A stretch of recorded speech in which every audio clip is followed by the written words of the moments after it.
I always loved Thanksgiving. It was the one time of year when our family farm came alive.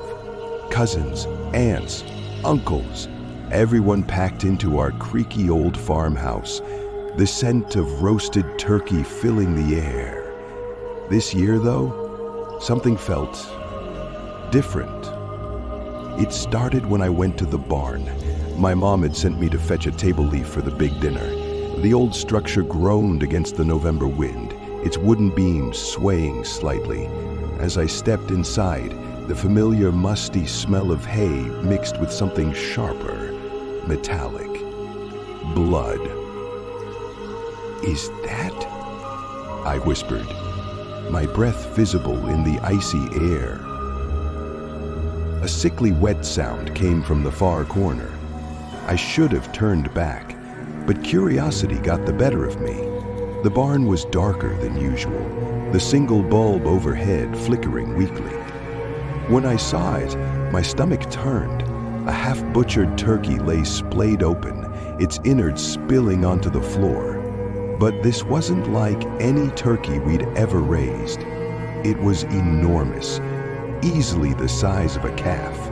Its feathers shimmered unnaturally, an oily black that seemed to absorb the light.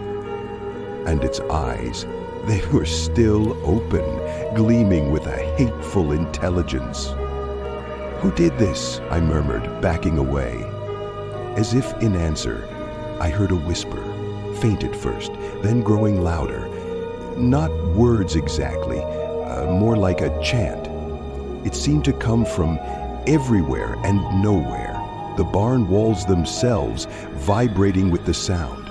I bolted, slamming the barn door behind me, but the whispers followed, carried on the cold wind. Back in the house, I tried to shake it off. Maybe I'd imagined it. Overwork and holiday stress, I told myself. My family laughed and chatted as they set the table, blissfully unaware of my growing unease. Then the power went out. The house plunged into darkness, and the cheerful noise turned to murmurs of confusion. My dad fumbled for a flashlight while my mom lit candles. The flickering light cast long shadows on the walls, making the room feel smaller, more oppressive. That's when we heard the scratching. It started faintly, like branches against the window, but it grew louder, more deliberate, circling the house. My cousin Jake, always the brave one, joked, "It's just a raccoon." But when we looked out the window, we saw them. Turkeys?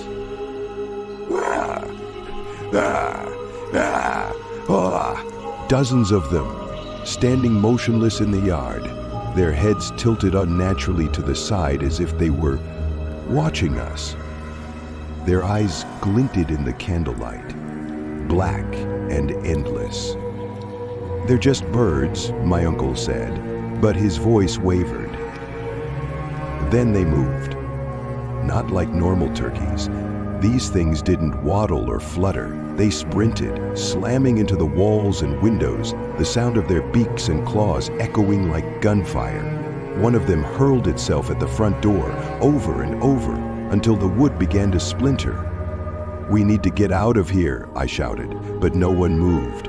We were frozen, paralyzed by the sheer impossibility of what was happening. And then the front door gave way. They poured in, their oily feathers glistening in the candlelight. My dad swung a chair at the nearest one, but it dodged with inhuman speed.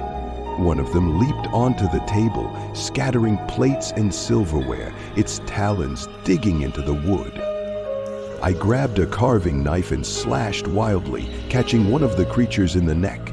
It let out a horrible, guttural scream, black ichor spraying everywhere. But for every one I struck down, two more seemed to take its place.